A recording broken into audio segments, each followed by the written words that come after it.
Fortunately, Chris Ford became the Celtic coach. I tried to recruit him for Coach Litwack at Temple. Stayed in touch with him throughout the summertime.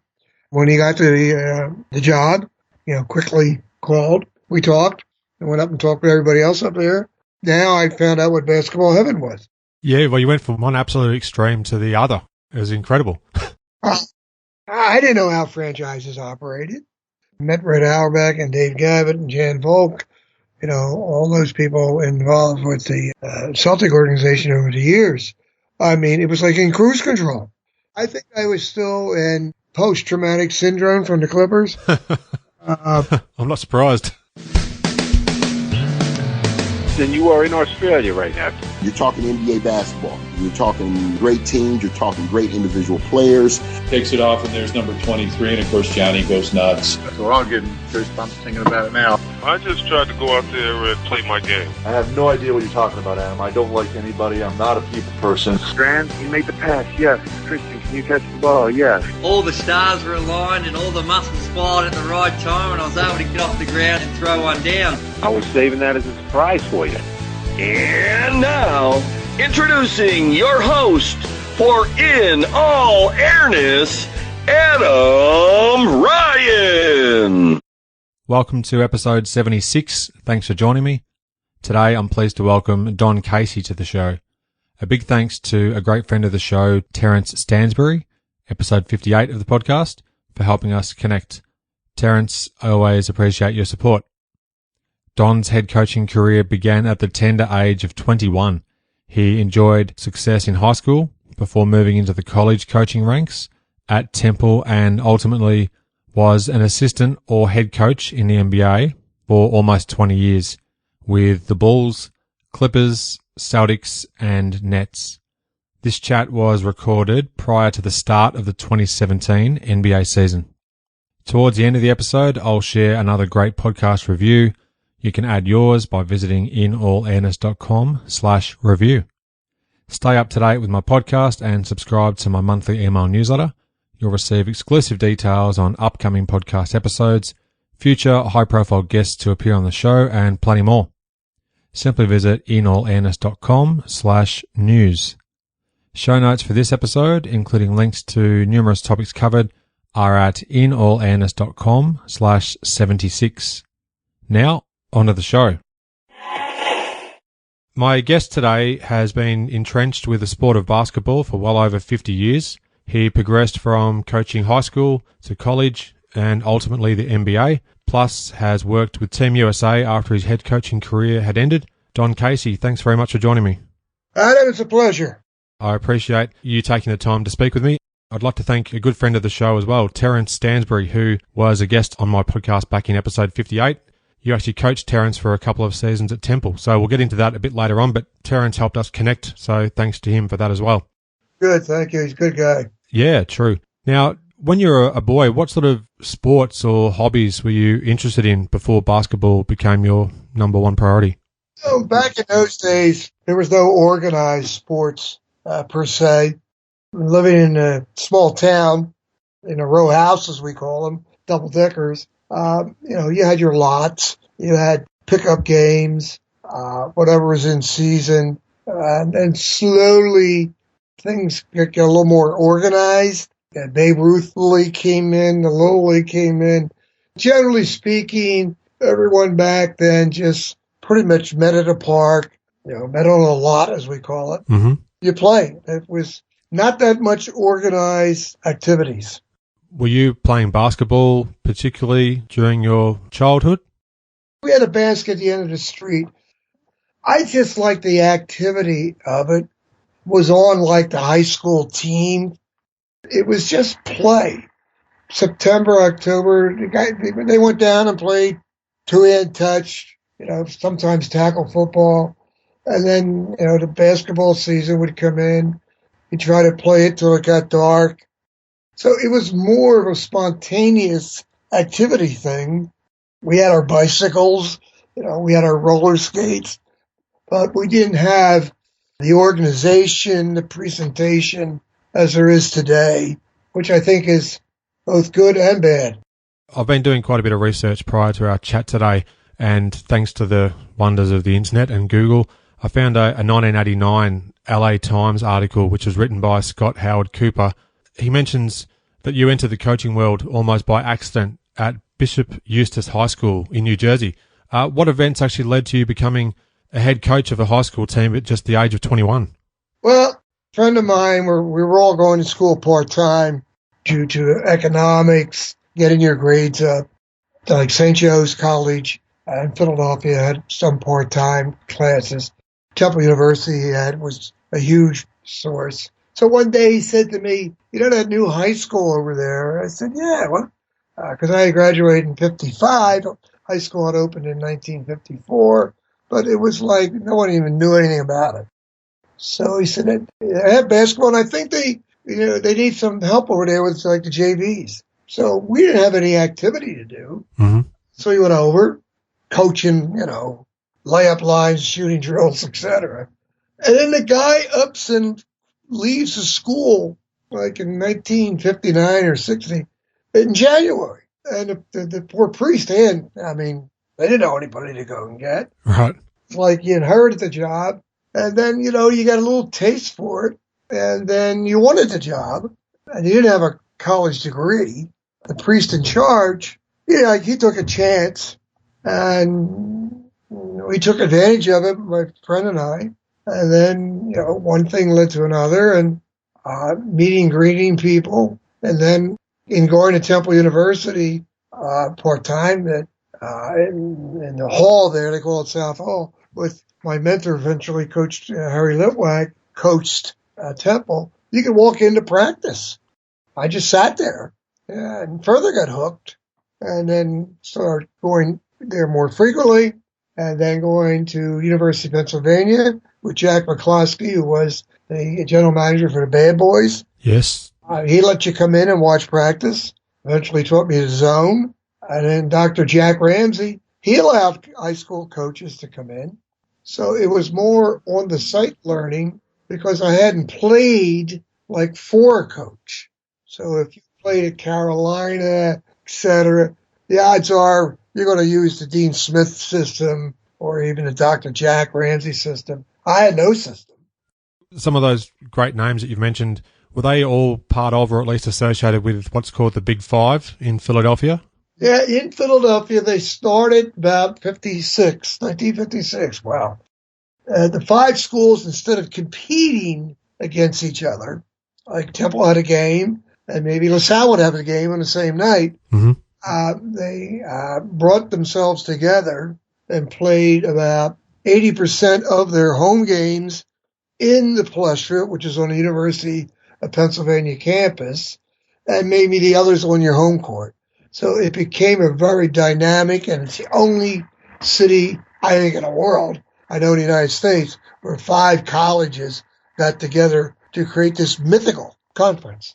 Yeah, and I've certainly heard about it and talked about it in previous conversations with other guests, but it sounds like it was an incredible time that these sort of things were starting to spring up and it was starting to happen. So it's very fascinating in that regard.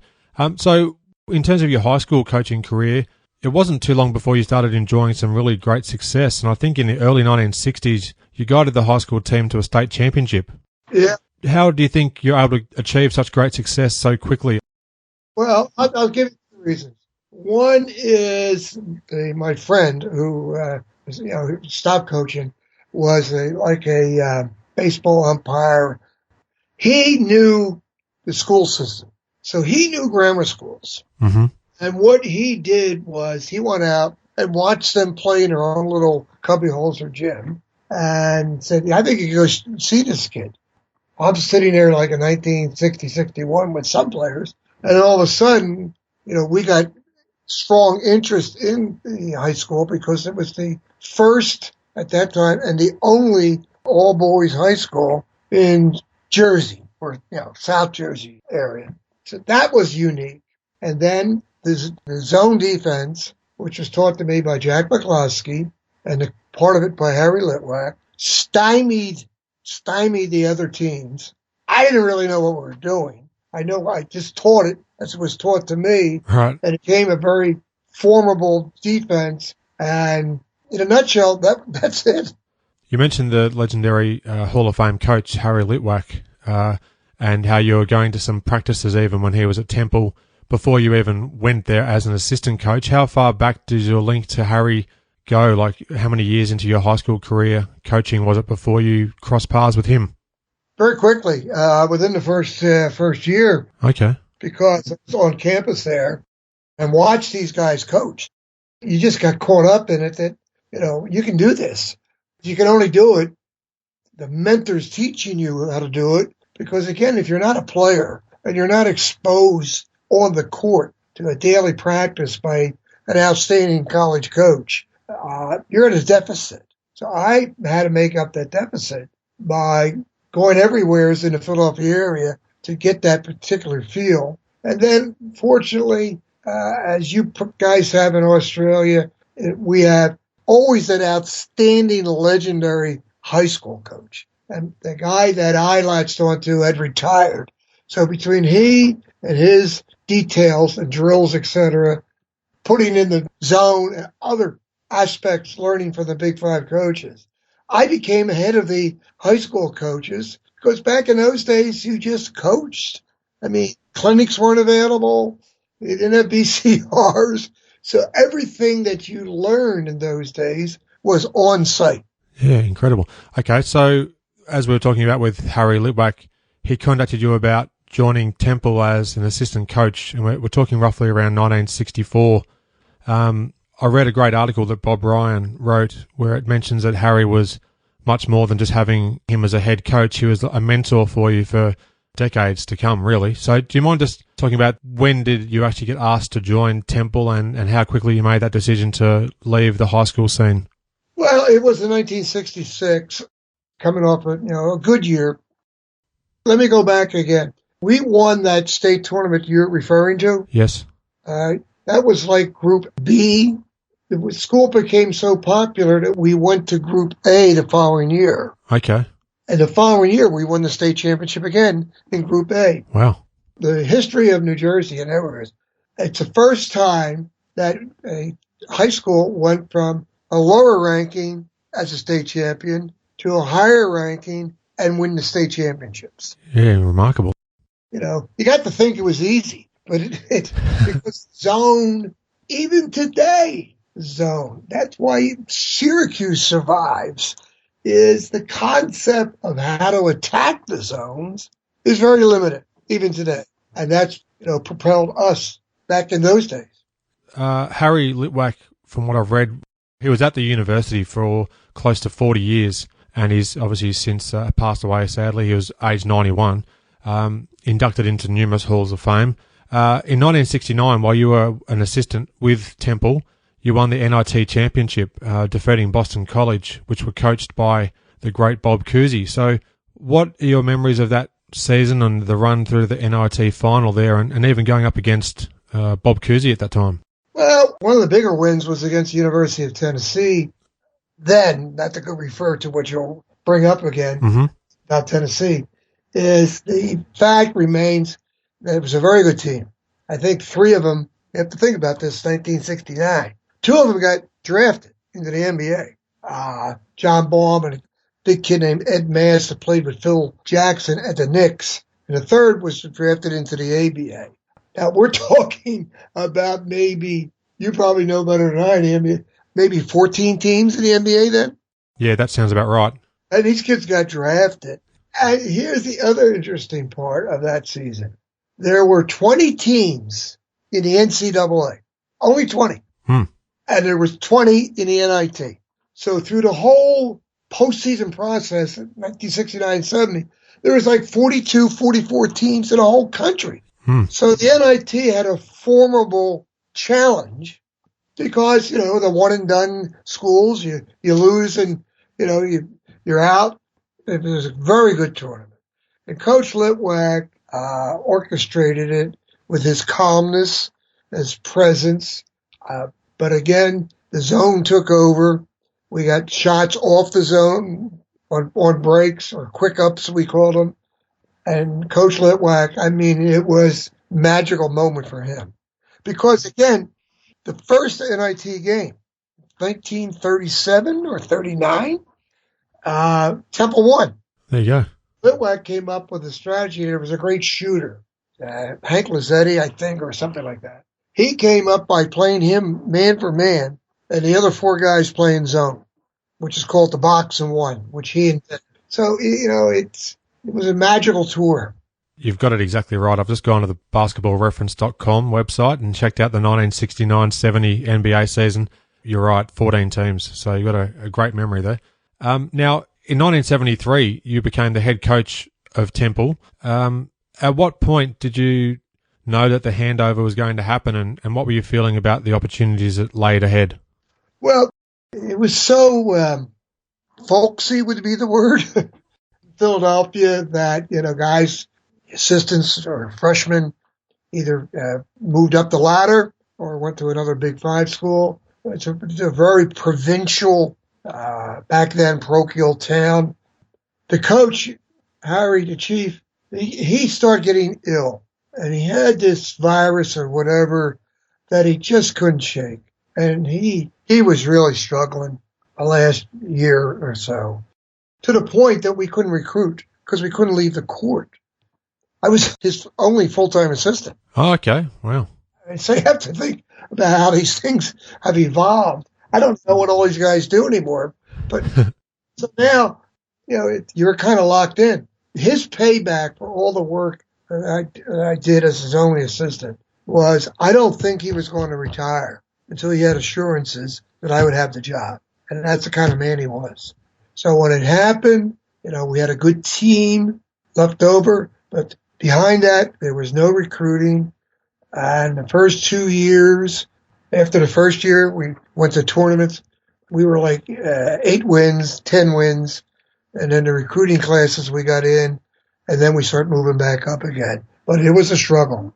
I did read somewhere amongst the research I was doing that Coach Litwack was very ill, as you alluded to, and his consecutive streak of coaching games came to an end for at least one game where you were then thrust into the head coach position for that particular game. So obviously it sounds like he had you well and truly prepared for that when that actually would ultimately happen with the handover anyhow. I don't know if you're not prepared. It's that 16 inches moving over to that seat. All assistant coaches, it's not a guarantee you'll be a good head coach. Yep, sure. That's true, I suppose. I'd like to roll after a while more as an assistant coach in the NBA with a young coach. Not that I didn't, because every team you got was a bad team because you're sitting there and the head coach gets fired. It's not like you're sitting like Tex Winter, the Chicago Bulls and, all that, or Chuck Daly with the Sixers. So you're ready, but you got to go through it, and it's not easy. It's not automatic.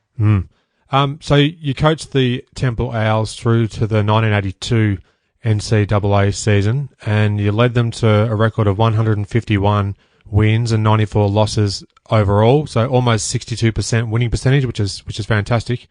Early on, though, in your head coaching tenure, you were involved in a very memorable game. Yeah. It was played in mid-December of 1973, a regular season tournament called the Volunteer Classic, and pretty sure it's the lowest scoring game since 1938. Temple lost the game 11-6 to the Ernie Grunfeld-led Tennessee Volunteers. Oh, Ernie and Bernie. Was Bernard King there as well? Oh, it was ridiculous. I thought it was the next year. There you go. Do you mind just talking about the unique scoreline? We didn't have the advantage of scouting at that much. And all of a sudden, they went into a 3-2 zone as we were. We said, Jesus, these guys are huge. At that time, they put in that 28-foot line marker in college, on the sideline coming in, and they did everything to avoid the clock. So it was 5 seconds here, breaking the plane and all that. So we said, well, let's see if they'll come out and play defense, because what people don't realize, it's a two-way game. The offense is obligated to get the ball up in 10 seconds. So once they cross half court, what's the defense supposed to do? Because this was prior to the advent of the shot clock. Oh, yeah. And this is one of the reasons why I think the shot clock is good, because it got to a standoff, and I don't think coaches should be able to control that. But here is again, if the offense has to get it up and we zone pressed them a few times. Then you get cross half court. So the onus is on the offense all the time? Now, I didn't know that at that time. And so, the unwritten rule of John Bond and Claire B and those guys, you get that ball up. Then where does the defense come in? So for them to allow us in their own gym to do something that we didn't even know what we were doing. Never did it before, never did it again. We're past it. People were screaming, for them to sit there and let us do something that was, spontaneous, turned out to be pretty interesting, but don't put the onus just on the offense. The offense is obligated to get the ball up for 10 seconds. Then what happens? Defense can they sit down on the floor? Where does the defense come in? Yeah, no, you raise a very valid point there. It's certainly a unique circumstance and situation. We did our responsibility. So that means that because they play zone, that we have to play zone offense? To be very honest. What I just said was nowhere's on our mind. We got sucked into it so far ourselves that we couldn't get out of it. That wasn't the purpose. Why is it always on the offense to initiate the play after they get the ball up? Now it's 8 seconds. It's a quid pro quo game, but at that time, with no clock and staring these people down, it became very exciting. But for the fans, come on. After the game, Tennessee put on a intra-squad match to satiate the fans. Yeah, because the president came down and made him do it. It's Wayne Hardin, the great coach at Temple. He said, the only thing you didn't do, you didn't win the game. It was 11-6 we won. We were within 2 points or 3 points, with 3 minutes to go. Mm-hmm. Incredible circumstances. 40-plus years later, it's sort of a fascinating thing, and I saw it and thought, wow, I have to ask you about that. So I'm glad that I got your side of it. Thank you. In 1977, you were regular season champions, from what I understand, and then in 1978 and 79, you had 24 and then 25 wins respectively, and you also were named the Coach of the Year for your district on both those occasions. And also took the Owls to the NCAA tournament in 79. So do you mind just talking about the rise of Temple as you got towards the late 1970s and how the program was progressing overall? Well, Jimmy Maloney, who has passed, who a very good coach, coach with Lefty and George Raveling at Maryland, very good recruiting. He really opened a lot of doors. Now, we had to go in and seal them. So we started getting recruits in, both locally and strong. And again, we got smarter. Went to Lute Olson about his stack offense. Hubie Brown helped us a great deal. Dr. Jack. So we were still, learning from, the guys. Chuck was giving us what went on in the league. So we got better as coaches. The zone still was, terrific for us. We just kept on pushing on. It's a proud period. You just mentioned some incredible names there along the way, just in passing, which fascinating to hear that how many different greats that you've been associated with over the years, and this predates even your entry to the NBA. So, as I mentioned in the open to the conversation today, you coached Terence Stansbury during his first 2 seasons at Temple, which were your last 2 with the Owls, and in that time, the club made back-to-back appearances in the NIT, and also I've learnt that you travelled to Tokyo and played in some of the NCAA's first official regular season games held overseas. Do you mind just reflecting on those last couple of seasons at Temple and even your relationship with Terence, who's obviously a former guest and friend of the show? We got put on to Terence late in the year. Delaware was not a very heavily recruited state. Mm-hmm. When we saw Terence and one of his teammates they used to call him the gold medal tournament, put on by the city of Philadelphia and Delaware. We looked at him, and we said, no one's on to this kid, even though it's late.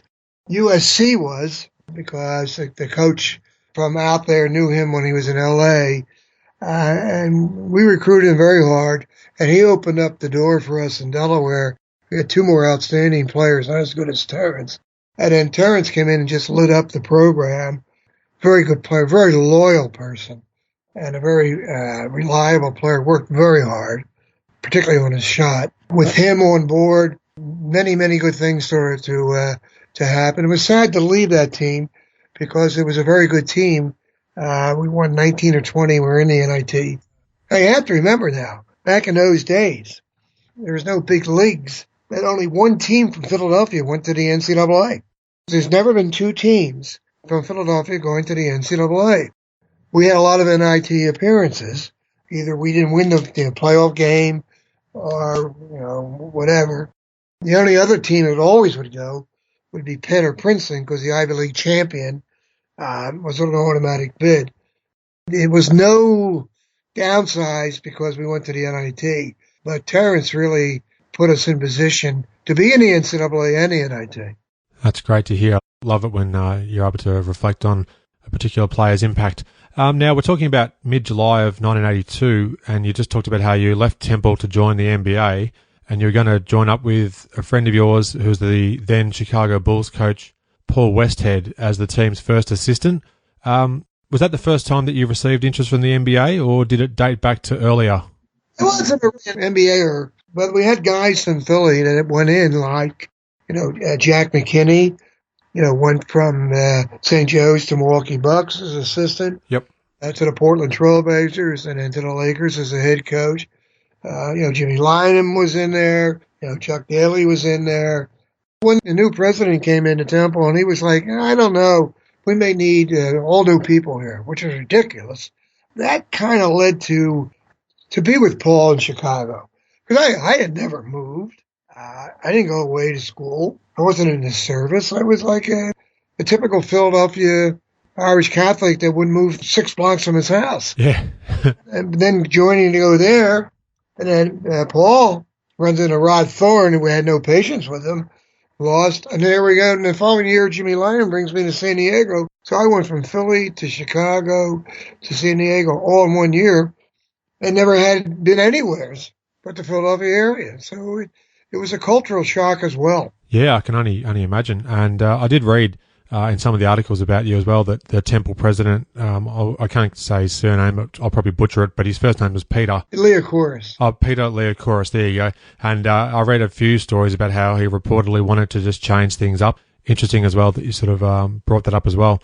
How was that experience working with the Bulls for that 1983 season? They went 28-54, and as you mentioned, not long after there, you linked up with Jim Lynam and went to San Diego. But what did you make of the first year in the NBA and the difference between that and college?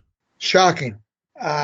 In what ways particularly? Yeah, I mean, we're talking about a wider lane, quarters versus halves. We're talking about illegal defense because the NBA, is even today is so marketing conscious about scoring that they're the only league in the world from CYO to look that restricts defensive tactics. You can't play full man.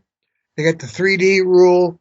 So the illegal defenses was very difficult for me because they were just hard to learn, saying, you can't do this on defense. Well, why can't you? Well, because, we just don't think you can do it. That's what's still going on today. You have all these layups and all this other stuff. However, when the Olympic team gathers in Chicago, they can play any defense they want. The opponents can play any defense, and it doesn't harm the game. It makes more movement to get those players out of the lane. Mm-hmm. But now it's isolation at the elbow with LeBron. Just guys like sitting in the corners. If you help, you can't recover. So, you have these monster rules that, was, very difficult for a pure college coach who haven't played to adapt to. And I found it difficult. Yeah. Thank you for elaborating. I really appreciate that. Jim Lynam helped lure you across to San Diego Clippers for a year. And then you actually moved overseas and coached in Italy, from what I understand as well, for a few months before you returned back to the Clippers when they relocated to Los Angeles. So I know there's a bit to take in there, but how was that move to the Clippers and then briefly heading overseas to Italy and then returning back to LA? Yeah, what happened was, we were here 1 year and the owner at midnight moves the team up to LA. How many times can I move the kids around? I was upset. And then they got like $125,000 to go over it. I'm saying like, what? It's a great opportunity. Yeah, it was. You know what? But again, I am at that time not a movable person. I don't know how you could describe it in Australia. That it was neat, great players, crazy fans and all. I again was struggling with the adjustment, culture, trying to learn the language. Then they didn't like me anymore. Fulfilled their contract, and when I came back, I got a call from Digger Phelps and said, in between, why don't you come out here right after Christmas and help us? All right. Out at Notre Dame. Yeah, so when I think David Rivers was a freshman around that time, I went out and spent about 4 months with Digger, which was really neat. And then Don Chaney brought me back when he was at the LA Clippers to be his assistant. Oh, okay. Excellent. Well, I never had any idea about the Digger Phelps part there. I did follow your timeline pretty closely, but I didn't notice that happening. Appreciate you sharing that too. So when you were with the Clippers, you were an assistant with LA through to the 1988 season. And then in January of 89, after a 10-28 start, Gene Shue was fired. And then you took over as head coach for the rest of that season. And you took the injury-riddled Clippers to a 30-52 record in your first full season as a coach in 1990. I came across a great article from Jack McCallum in Sports Illustrated in February of 1990 about your Clippers and trying to make LA a legitimate two-team town. And there was a couple of great bits of info I'd love just to quickly relay onto you, then I'll get your response on that. The first one was that you said, and I quote, system-wise, tradition-wise, organisation-wise, coaching-wise, talent-wise, magic-wise, the Lakers are just better than everybody else. Need any other reasons? So I found that to be a great quote. And the second thing was that McCallum wrote that during a preseason practice, you turned up in a grey T-shirt with a message that had in red lettering, "How am I coaching? Call 1-800-748-8000, which turned out to be the Clippers office number. There are some great little tidbits there. So how was it trying to make the Clippers relevant in a city that's dominated by the Lakers? Well, you really couldn't compete. Those that were coming to the games were NBA fans that couldn't get Laker tickets. They wanted to see the other teams. As you were trying to develop a fan base, the ownership was, as you were exposed to lately, was bizarre, but it was the NBA. You're not going to say the owner's crazy. He did sign your paycheck until the phone rings and somebody asks you to go somewhere else. You are where you are. We made the best of it. We didn't have any central practice facility because the sports arena was also being used. Then George Raveling and the Trojans. So you just plowed through it, existing as every other coach. Then and still, until the new coach came in, new owner, that you joined the club of being fired. Fortunately, Chris Ford became the Celtic coach. I tried to recruit him for Coach Litwack at Temple. Stayed in touch with him throughout the summertime. When he got to the job, I quickly called. We talked and went up and talked with everybody else up there. Now I found out what basketball heaven was. Yeah, well, you went from one absolute extreme to the other. It was incredible. I mean, I didn't know how franchises operated. Mm-hmm. Met Red Auerbach and Dave Gavitt and Jan Volk, all those people involved with the Celtic organization over the years. I mean, it was like in cruise control. Just a stark contrast. And you mentioned just a moment ago as well how when you were at Temple, you're trying to recruit Chris Ford. So your links back to Chris go back decades. Oh, yes. What were you aware of with Chris and how close was he to actually coming to join Temple? If we were second, it was distant. He lived in the city of Atlantic City. Villanova campus was a respite for him. Around 67, or maybe even before he went to Temple. He was a freshman on a team that was 0-25 in high school. Wow. And he played well. From there, I followed him. And then when I went to Temple, I was assistant there for 2 years. Tried to, get him to come play for Harry. He had enough urban in his system. Mm-hmm. And that was like 68. So he went to Villanova. They went to the Final Four. And he made a good choice for him. he would have helped us, but he did well by going to Villanova. It's really fascinating that these links that you can establish back decades prior can actually then come to fruition so much into the future. Yes. And, of course, you end up being on the coaching staff there with the Celtics after leaving the rabble, I guess it was, the Clippers, with respect. But you spent 6 seasons with Boston, and then in 1991 you were part of Chris Ford's coaching staff that got the call for the All-Star game, as the Celtics had the best record at that stage in the season. Yes. The game at Charlotte. What was that experience like, being part of the All-Star game back when, in my opinion at least, the All-Star game mattered? I think I was still in post-traumatic syndrome from the Clippers. I'm not surprised. I mean, I couldn't believe it. We had a private plane, MGM Airlines, because of Bird's back. Flew down there. We had Jordan. The league screwed us because we had no point guard. So we quickly put in a 2-guard front. And ended up, with Magic and all the loaded people they had in the West, we ended up beating them. I don't know. It's like shock. You went from where you were to now you're in the All-Star game. Yeah. Did it feel like it was a great sense of recognition for you, or it didn't really pop up on your radar like that? You were just happy to be a part of the coaching staff? I mean, you've gone through a lot to get to that point. I think it was because the Celtics were so grooved in because of Bird. See, Bird's theory was when we win, everybody wins. The parking attendants, the vendors, the coaches. I mean, everybody wins. So it was of that mentality because I don't know how to describe it, but it was an amazing adventure from where you've come from to where you were. I mentioned earlier, Jack McCallum wrote a great book, Unfinished Business, detailing your 1991 Celtics team and that season. What do you recall of his time around the team and then your involvement with McCallum in general?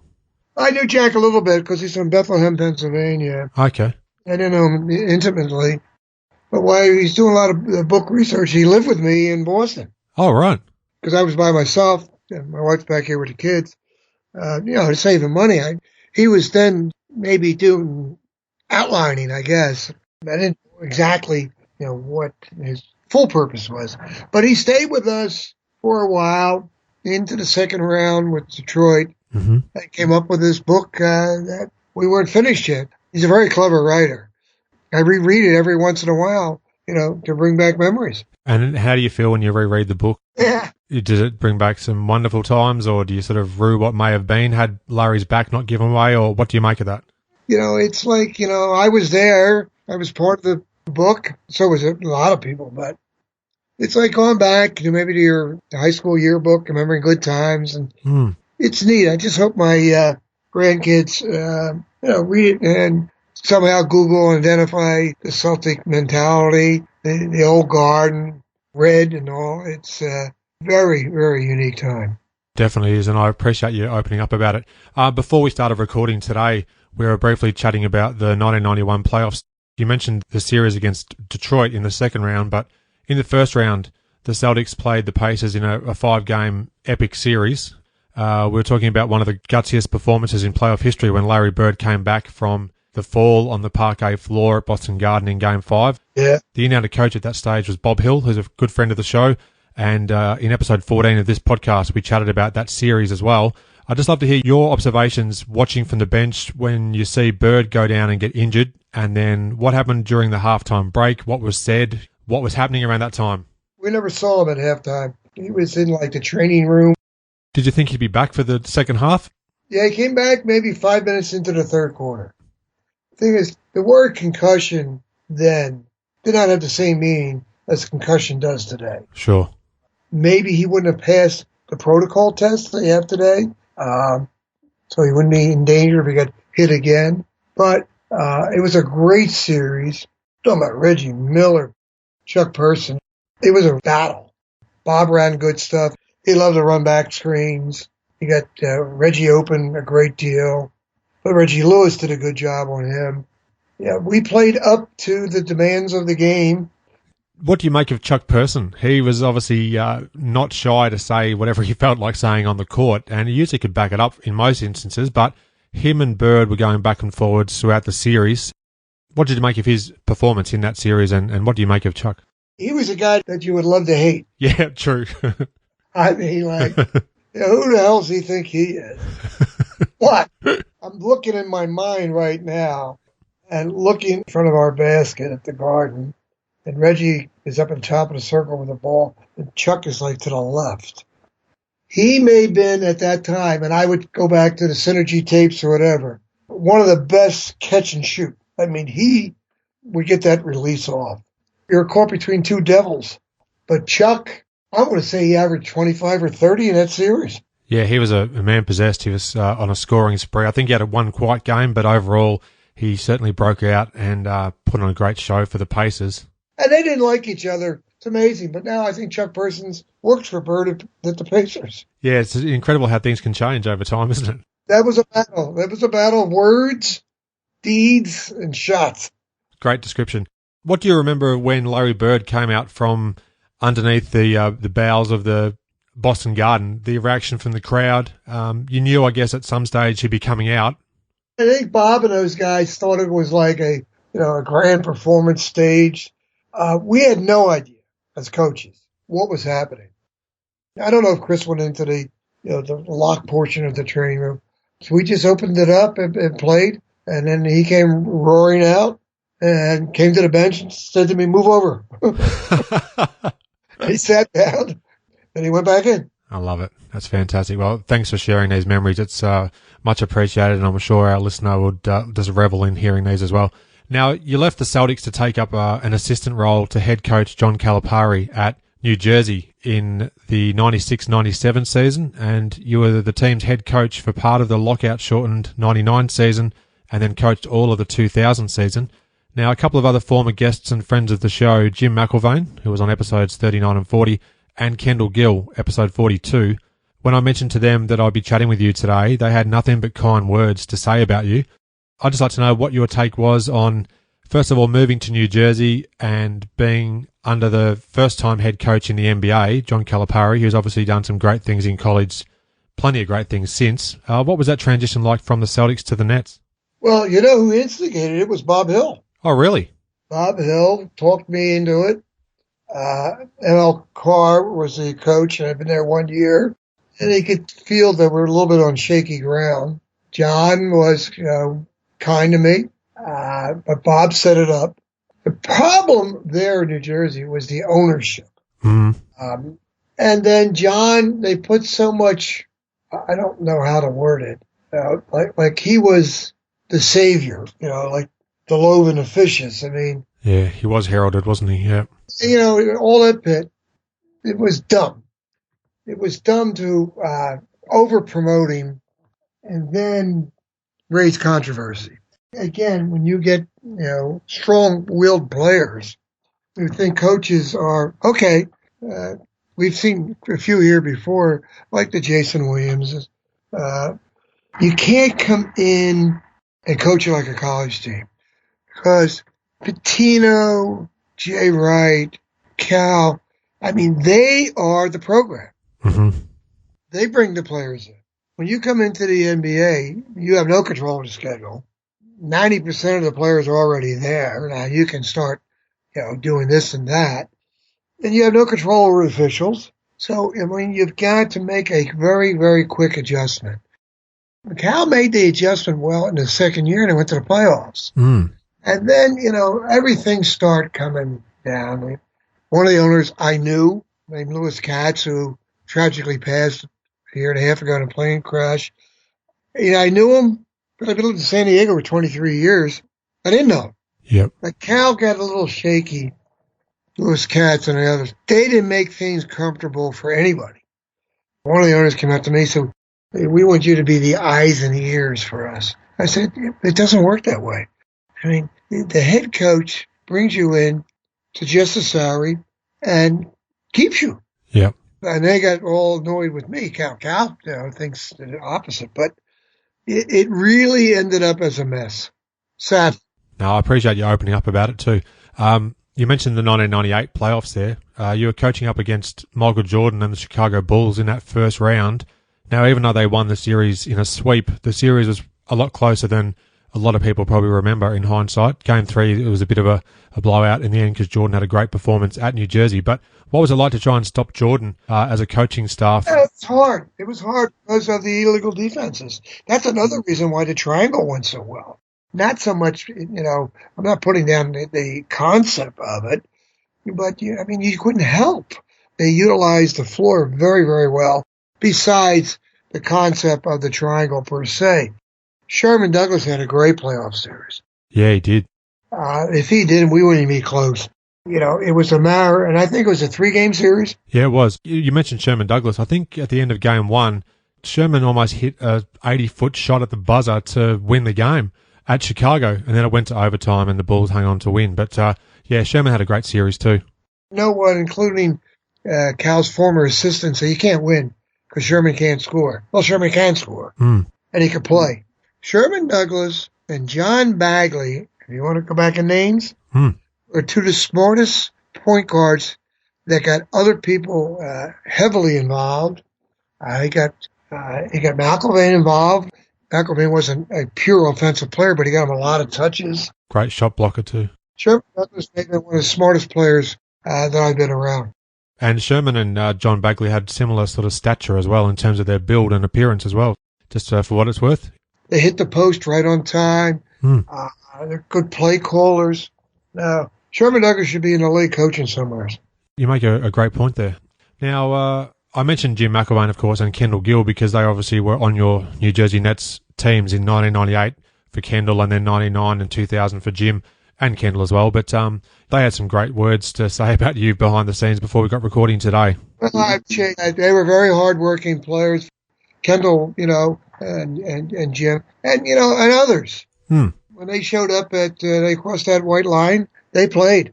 All about the competitive spirit. Since retiring from the NBA in 2000, you've done a wide amount of things. You've been the vice chairman of the President's Council on Physical Fitness and Sports. You served as vice president of the NBA Coaches Association. I read that you also worked with Team USA to help them prepare for the 2008 Olympics. And I know you've got many other strings to your bow as well. What's keeping you busy these days? And do you mind just reflecting a bit on those things that you've been doing, Don? When you get a little bit older, and I think maybe some older coaches there, it becomes a blur. Things move so quickly. Probably should have done more. Last year I was a consultant for the Lakers. Jimmy Iron and Byron asked me to come up. We had put the zone in a matchup, but they just didn't try it in games. And it puzzles me even to today because I think it would have helped them to some degree. But that was a good experience. But really, outside of doing Beijing, a little bit of basketball without borders, I haven't done as much as I probably should have. You might be talking it down a little bit.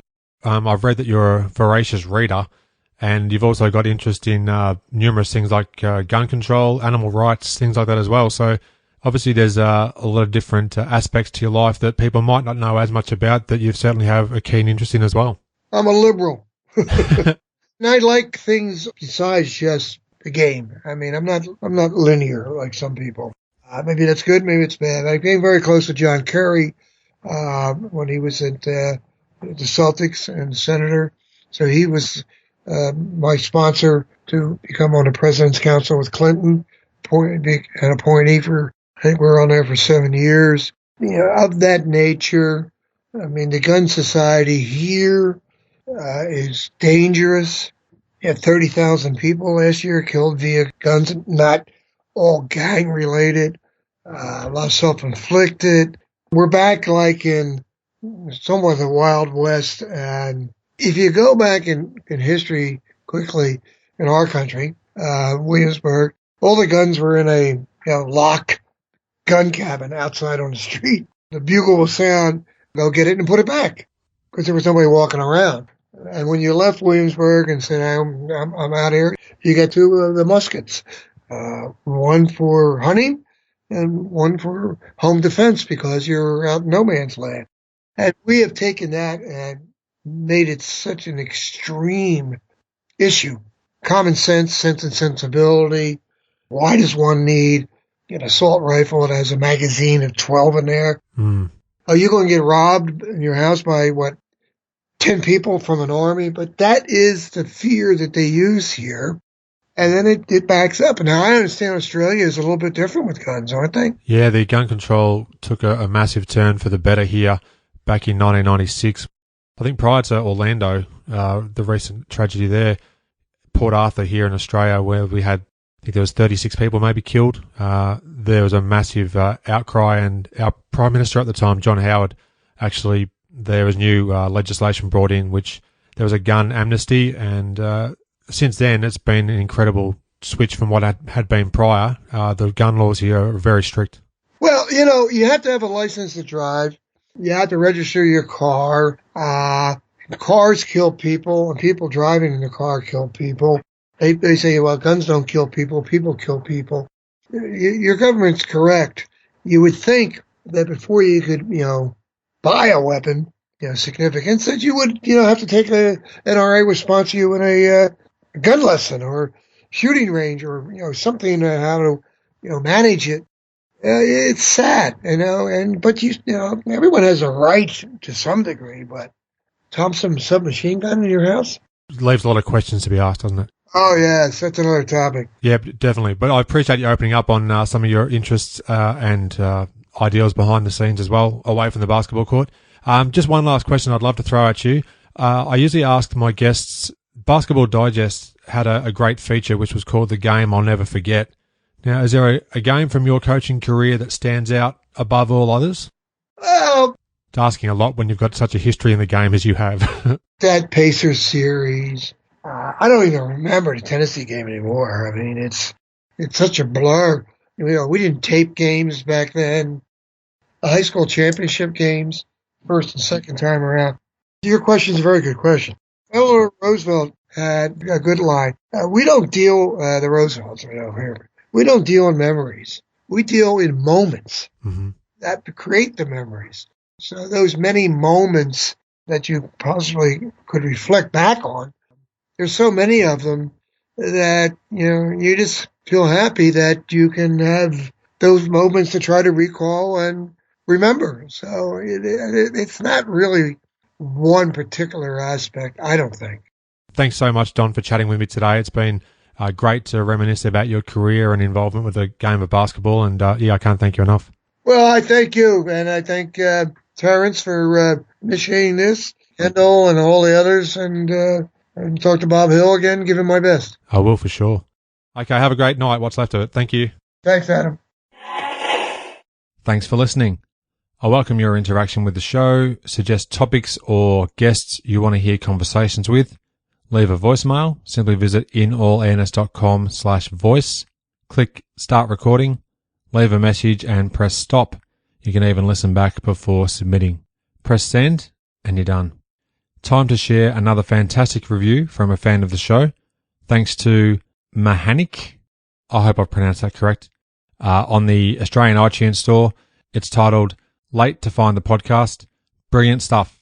And it reads, after exhausting all downloaded USA NBA podcasts I subscribed to due to a slow off-season, I thought it was time to see if any good Australian-based ones were out there. What a great surprise it was to find In All Airness. Adam greatly tests the memory banks of some entertaining, history-changing guests, including some rarely interviewed stars of years gone by. Working my way through every episode now, and favourite eps to date include Christian Leitner, Peter Vesey, Sam Smith, Iron Eagle, Steve Lepovsky, and the 1995 draft recap. Thanks for great listening, mate. Keep them coming. Thank you very much, Mahanik. If you are listening to this, please reach out to me and let me know who you actually are. Really appreciate the feedback, and it's great to get reviews from fans of the show. As of today, there are 3 more reviews that I'm still to get to. I'll get to those in future episodes of the show. 1 is from Brazil and 2 more from Australia. Worldwide, the show currently has 65 reviews, 62 on iTunes and 3 on Stitcher. Thanks for your continued support. If you add a review, as I do like to say, I'd love to read it out on a future episode of the show. Your ratings and reviews are one of the best ways that you can support the podcast. If you enjoy the show, please tell your basketball-loving friends about it. Your word-of-mouth recommendations are worth their weight in gold. You can subscribe to my show in various ways. iTunes, visit inallairness.com/iTunes. On Android, visit inallairness.com/Android. Add it to your Stitcher playlist, inallairness.com/Stitcher. You can also subscribe on Pocket Casts, Player FM, TuneIn Radio, other podcatchers, and of course, via the Podcasts app on your iOS device of choice. Thanks for listening. I hope you enjoyed the show and share my web address with your friends and colleagues, inallairness.com. Check out the podcast archive for plenty more episodes with high-profile guests. Follow me on Twitter at inallairness. Please add your like to the show's social hub, facebook.com/inallairness. Join me next time for another edition of the show.